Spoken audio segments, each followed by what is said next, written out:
தி Lord. ஆண்டவராய் இயேசு கிறிஸ்துவின் நாமத்தினாலே அன்பின் வாழ்த்துதல். கர்த்தருடைய பிள்ளைகளே, எப்படி நல்ல சுகமாய் இருக்கிறீங்களா? நாங்கள் ஆண்டவருடைய சமூகத்திலே நல்லமாய் ஆண்டவருடைய கிருபையினாலே நாங்கள் ஜீவிக்க ஆண்டவர்களுக்கு இதுவரையும் உதவி செய்திருக்கிறார். நீங்களும் நிச்சயமாய் சுகமாய் இருப்பீங்கன்னு நான் நம்புகிறேன். அன்பானவர்களே, கர்த்தருடைய கரம் எங்களோடு இருந்து நடத்துறது பாருங்க, அது எவ்வளவு ஆச்சரியமா இருக்குது. இந்த நாட்களிலும் நம்முடைய வாழ்க்கையில் வருகிற ஒவ்வொரு சூழ்நிலைக்கும் நம்முடைய தகப்பன் போதுமான தெய்வமாய் நம்மை தாங்கி அணைக்கிற நல்ல கர்த்தராய் இருக்கிறார். இந்த நாளிலே ஒரு அழகான தேவனுடைய வார்த்தையை நாங்கள் தியானிக்க போகிறோம். ஏசாயாவின் தீர்க்க தரிசன புஸ்தகம் 61வது அதிகாரம் 7வது வசனம் சொல்கிறது, உங்கள் வெட்கத்துக்கு பதிலாய் இரட்டந்தனையான பலன் வரும் என்று சொல்லப்படுகிறது. எங்களுடைய வெட்கத்துக்கு பதிலாக இரட்டந்தனையான பலனை கொடுத்து நம்மளை ஆசீர்வதிக்கிற நம்முடைய ஆண்டவர் நம்மோடு கூட இருக்கிறார். அன்பு பிள்ளைகளே, எந்த சூழ்நிலை நீங்க வெட்கப்பட்டு போய் நின்றீங்க? படித்த மனிதர்களுக்கு முன்பாக உங்களோட கல்வி அறிவு குறைவினால் நீங்க வெட்கமடைந்து போயிருக்கிறீங்களா?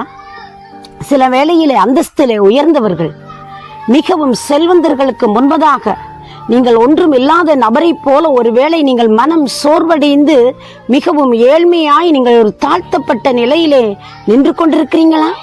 மற்றவர்களுடைய ஆசீர்வாதங்கள் எல்லாம் உங்களுக்கு மிகுந்த ஒரு வேதனையை கொடுக்கிறதா இருந்திருக்கிறதா? ஒரு விதமான வெட்கமும் ஒரு விதமான நிந்தனையும் வேதனையும் நீங்க அனுபவிச்சிருக்கிறீங்களா? இந்த நல்ல நாளிலே ஆண்டவருடைய வார்த்தை சொல்லுகிறது, உங்கள் வெட்கத்துக்கு பதிலாய் இரட்டந்தனையான பலன் வரும் என்று சொல்லுகிறது. பிரியமானவர்களே, இன்றைக்கும் தேவன் நீங்கள் வெட்கப்பட்ட அந்த இடத்தில் உங்கள் தலைகளை நிமிர பண்ணுவதற்கு, உங்கள் தலைகளை உயர்த்துவதற்கு, உங்கள் தலைகளை நிமிர பண்ணி உங்களோட வாழ்க்கையிலே அதிசயங்களை செய்கிறதற்கு என் தெய்வம் வல்லமை உள்ளவராய் இருக்கிறார்.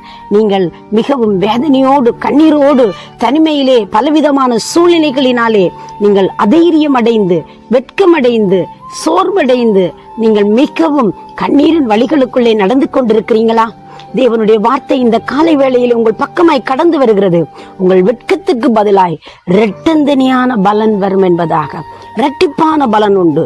நிச்சயமாய் அந்த அற்புதமான ஆசீர்வாதத்தை நீங்கள் பெற்றுக்கொள்ள முடியும். அன்பானவர்களே, நீங்கள் எந்த சூழ்நிலையில் இருந்தாலும், உங்களை எந்த நிலையிலும் மனிதர்கள் பார்க்கிற வண்ணமாய் பாராமல், அறிவு அந்தஸ்து அழகு என்று சொல்லி எதையும் நோக்காமல் அவைகள் நடுவிலே தம்முடைய கிருபையோடு பார்க்கிற ஒரே தெய்வம் நம் ஆண்டவராய் இயேசு கிறிஸ்து. உங்கள் வியாதியோடு வேதனையோடு தனிமையிலே பலவீனம் குறைவுகள் மத்தியிலே நீங்கள் அதைரியப்பட்டு போய் இருக்கலாம்.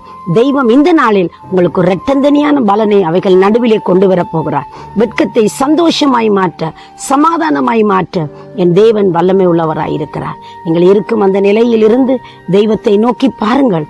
காலையிலே ஆண்டவர் உங்களுக்கு ஒரு அதிசயம் செய்ய மகிமை உள்ள கடவுளாயிருக்கிறார். உங்களுக்காக நான் ஜெபிக்கட்டுமா?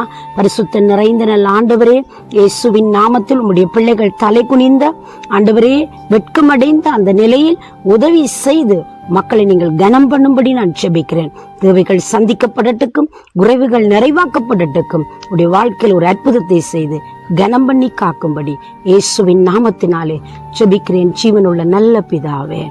ஆமேன், ஆமேன். தேவன் தாமே உங்களை நிறைவாய் ஆசீர்வதிப்பாராக. God bless you.